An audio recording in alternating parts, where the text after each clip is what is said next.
ओम शांति। आज बाप दादा ने बताया कि संकल्पों की सिद्धि न होने का कारण क्या है, और साथ साथ यह भी बताया कि संकल्प की सिद्धि कैसे आएगी। तो उसके लिए आज विशेष बाबा ने संकल्पों के ऊपर बच्चों का ध्यान खिंचवाया है। तो आज बाप दादा ने कहा है कि संकल्पों की सिद्धि प्राप्त करने के लिए मुख्य पुरुषार्थ यही बताया कि व्यर्थ संकल्पों को समाप्त कर समर्थ संकल्पों की रचना करनी है। तो उसके लिए बाबा ने बताया कि संकल्पों की रचना जितनी कम होगी तो उतने ही संकल्प हमारे पावरफुल होंगे। तो बाबा ने कहा कि जितना व्यर्थ संकल्प समाप्त करते जाएंगे तो उतना ही संकल्पों में सिद्धि प्राप्त होती जाएगी। तो आज 1 मार्च 71 की अव्यक्तवाणी सुनते हैं। आज की वाणी का सार है सिद्धि स्वरूप बनने की सहज विधि। सभी मास्टर त्रिकालदर्शी बने हो। त्रिकालदर्शी बनने से कोई भी कार्य असफल नहीं होता। कोई भी कार्य करने के पहले अपने मास्टर त्रिकालदर्शी की स्थिति में स्थित होकर कार्य के आदि मध्य अंत को जानकर कर्तव्य करने से सदैव सफलता मिलेगी, अर्थात सफलता मूर्त बन जाएंगे व संपूर्ण मूर्त बन जाएंगे। अभी जो गायन है कि योगियों को रिद्धि सिद्धि प्राप्त होती है, वह कौन सी सिद्धि? संकल्प की सिद्धि और कर्तव्य की विधि। यह दोनों ही होने से जन्म सिद्ध अधिकार सहज ही पा लेते हो। संकल्प की सिद्धि कैसे आएगी मालूम है? संकल्पों की सिद्धि न होने का कारण क्या है? तो देखो बाबा क्या कहते हैं, क्योंकि अभी संकल्प व्यर्थ बहुत चलते हैं। व्यर्थ संकल्प मिक्स होने से समर्थ नहीं बन सकते हो। जो संकल्प रचते हो उसकी सिद्धि नहीं होती है। व्यर्थ संकल्पों की सिद्धि तो हो नहीं सकती है ना। तो देखो बाबा क्या कहते हैं, विशेष अटेंशन के साथ हम सुनेंगे। तो बाबा कहते हैं, तो संकल्पों की सिद्धि प्राप्त करने के लिए मुख्य पुरुषार्थ यह है, व्यर्थ संकल्प न रच समर्थ संकल्पों की रचना करो। समझा? रचना ज़्यादा रचते हो, इसीलिए पूरी पालना कर उनको काम में लगाना यह कर नहीं सकते हो। तो उसके लिए देखो बाबा क्या कहते हैं, एक उदाहरण से समझाते हैं। तो बाबा कहते हैं, जैसे लौकिक रचना भी अगर अधिक रची जाती है तो उसको लायक नहीं बना सकते हैं। इसी रीति से संकल्पों की जो स्थापना करते हो वह बहुत अधिक करते हो। संकल्पों की रचना जितनी कम उतनी पावरफुल होगी।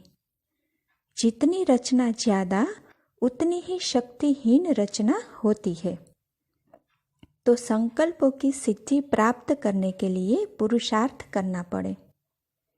व्यर्थ रचना बंद करो, नहीं तो आजकल व्यर्थ रचना कर उसके पालना में समय बहुत वेस्ट करते हैं।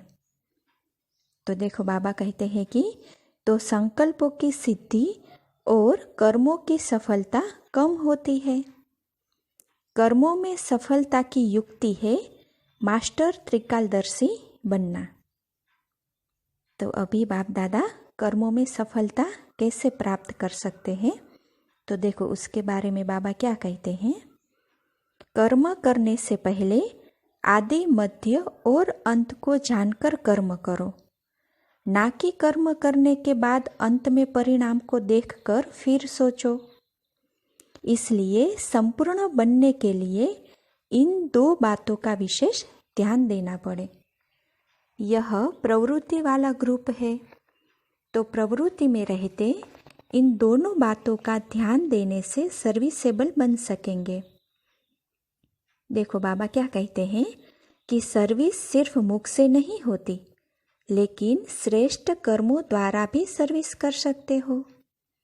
यह जो ग्रुप आया है, अपने को सर्विसेबल ग्रुप समझते हो? इस ग्रुप में जो अपने को सर्विसेबल समझते हैं वह हाथ उठाए। अब जिन्होंने सर्विसेबल में हाथ उठाया है, वह सर्विस में समय निकाल मददगार बन सकते हैं। माताओं की मदद से बहुत नाम वाला हो सकता है। जितने आए हैं उतने सभी हैंड्स सर्विस में मददगार बन जाए तो बहुत जल्दी नाम वाला कर सकते हो, क्योंकि युगल मूर्त बन चलने वाले हो। इसलिए ऐसे युगल सर्विस में बहुत अपना शो कर सकते हो। ऐसे कर्तव्य करके दिखाओ जो आपके कर्तव्य हर आत्मा को आपकी तरफ आकर्षण करे। माताओं का ग्रुप 100 भी ऐसी माताएं जो कि युगल रूप में चल रही है, उनको समय निकालना सहज हो सकता है। अभी भी समय निकाल कर आई हो ना? अभी भी आपके पीछे प्रवृत्ति चल रही होगी ना? जैसे यह बात जरूरी समझकर बंधनों को हल्का कर पहुंच गई हो, ऐसे समय प्रति समय अपनी प्रवृत्ति के बंधनों को हल्का कर सर्विस में जितनी मददगार बनती जाएगी, उतना ही यह हिसाब किताब जल्दी चुकता होगा। तो माताओं को ऐसे मददगार बनने में ही अपनी उन्नति का साधन समझना चाहिए। सुनना और सुनाना दोनों ही अनुभव करना चाहिए। जैसे बाप मददगार बनते हैं, वैसे बच्चों को भी मददगार बनना है, यही मदद लेना है। तो ऐसी इस ग्रुप में शक्ति भरकर जाना जो अपने बंधनों को हल्का कर सर्विस में मददगार बन सको। नहीं तो इस सब्जेक्ट में अगर कमी रह गई तो फुल मार्क्स कैसे ले सकेंगे? लक्ष्य तो फुल पास होने का रखा है ना। इसीलिए इस ग्रुप को खास ऐसी ऐसी युक्तियां रचने की ट्रेनिंग लेकर जाना है। भट्ठी से क्या बनकर जाना है, समझा? सर्विसेबल और मददगार। घर में रहते शक्ति स्वरूप की स्मृति सदैव रहने से कर्म बंधन विघ्न नहीं डालेंगे। देखो बाप दादा क्या कहते हैं कि घर में रहते हुए शक्ति स्वरूप की स्मृति सदैव रहेगी तो कर्म बंधन विघ्न नहीं डालेंगे। घर में रहती हो लेकिन शक्ति रूप की बजाय पवित्र प्रवृत्ति का भान ज्यादा रहता है। प्रवृत्ति में रहते हुए शक्तिपन की वृत्ति कम रहती है। इसीलिए अब तक जो आवाज निकलता है कि कर्म बंधन है, क्या करे, कैसे कर्म बंधन काटे, यह आवाज इसीलिए निकलता है क्योंकि शक्तिपन का अलंकार सदैव कायम नहीं रह पाता। तो अब इस भट्ठी में अपनी स्मृति और स्वरूप को बदलकर जाना। इसीलिए 2 बातें सदैव याद रखना। एक तो चेंज होना है, दूसरा चैलेंज करना है। शक्ति रूप में अपनी वृत्ति और स्वरूप को भी चेंज करना, और जितना जितना अपने को चेंज करते जाएंगे उतना औरों को चैलेंज कर सकेंगे। इसलिए यह 2 बातें याद रखना। जब सुकर्म करते हो तो बाप का स्नेही स्वरूप सामने आता है, और अगर कोई विकर्म करते हो तो विकराल रूप सामने लाना चाहिए। आप लोग स्नेही तो हो ना? स्नेही सदैव सुकर्मी होते हैं। कोई भी ऐसा कर्म न हो, यह सदैव स्मृति में रखना, क्योंकि आप सभी सृष्टि के स्टेज पर हीरो एक्टर्स हो। तो हीरो एक्टर्स पर सभी की निगाह होती है ना। इसलिए अपने को प्रवृत्ति में रहने वाली न समझ स्टेज पर हीरो एक्टर समझकर हर कर्म करती चलेगी तो कोई भी ऐसा कर्म नहीं हो सकेगा। जैसे साइंस की परमाणु शक्ति का आज क्या से क्या दिखा रही है, वैसे ही साइलेंस के शक्ति दल में आप प्रवृत्ति में रहने वाली प्रमाण हो। वह परमाणु शक्ति है और आप लोग सृष्टि के आगे एक प्रमाण हो, तो आप भी प्रमाण बनकर बहुत ही सर्विस कर सकती हो। माताओं की तो बहुत मांगनी है। माताओं के कारण कोने कोने में संदेश फैलाना अभी रहा हुआ है। कई आत्माओं को संदेश न मिलने की जिम्मेवारी आप लोगों के ऊपर है। इसलिए इस ग्रुप को ऐसा ही तैयार हो जाना है। यह ग्रुप समय प्रति समय सर्विस में मददगार बन सकता है, उम्मीदवार है। जैसे अधर कुमारों का ग्रुप भी बहुत उम्मीदवार ग्रुप था, ऐसे ही यह ग्रुप भी होनहार मददगार है। लेकिन कैसे मददगार बने उसकी युक्ति भी है, लेकिन शक्ति नहीं है। इसीलिए अपने स्वरूप परिवर्तन का अपनी टीचर से सर्टिफिकेट ले जाना। जैसे एक एक कुमारी 100 ब्राह्मणों से उत्तम गाई हुई है, वैसे एक एक माता जगत माता है। कहाँ 100 ब्राह्मण, कहाँ सारा जगत, तो किसकी महिमा ऊंची हुई? तो देखो बाबा क्या कहते हैं कि एक एक माता जगत माता बनकर जगत की आत्माओं के ऊपर तरस, स्नेह और कल्याण की भावना रखो। इसलिए इस ग्रुप को एक वायदा करना है। वायदा करने की हिम्मत है? कौन सा भी वायदा हो, लेकिन सुनने के बाद हिम्मत रखेंगे? सुनने के पहले हिम्मत है व सुनने के बाद हिम्मत रखेंगे? क्या समझती हो? जो भी वायदा होगा उसकी हिम्मत है ना। अगर कोई कड़ा वायदा हो तो फिर सोचेगी ना।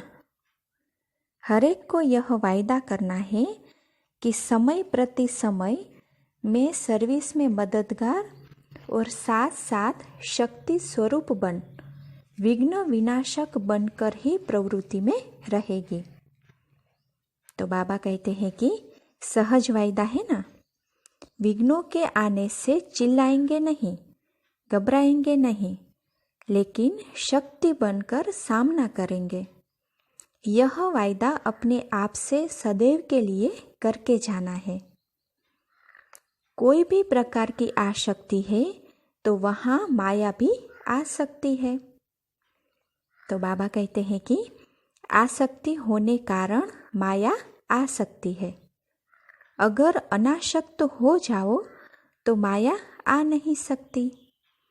जब आसक्ति खत्म हो जाती है तब शक्ति स्वरूप बन सकते हैं।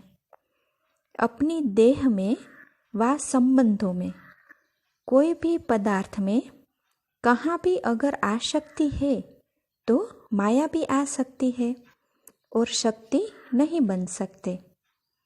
तो बाबा कहते हैं कि इसीलिए शक्ति रूप बनने के लिए आसक्ति को अनासक्ति में बदली करो।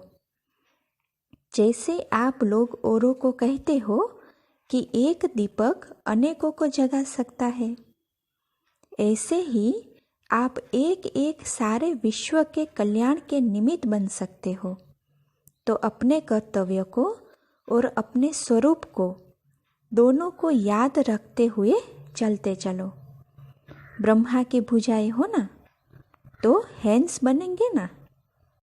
अपने को ब्रह्मा की भुजाएं समझती हो? ब्रह्मा की भुजाओं का भी कर्तव्य क्या होता है? ब्रह्मा का कर्तव्य है स्थापना, तो ब्रह्मा की भुजाओं का भी कर्तव्य हुआ स्थापना के कार्य में सदैव तत्पर रहना। हद के संबंधों में आने का सिर्फ इन्हों को तरीका सिखाना है। निर्बंधन अपने को बना सकती हो, लेकिन तरीका नहीं आता है। एक तो तरीका नहीं, दूसरी ताकत नहीं। तो ताकत भी भरना और तरीका भी सीखना।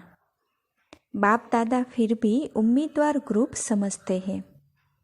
अब देखेंगे कि हर एक अपने को कितना बार ऑफर करते हैं।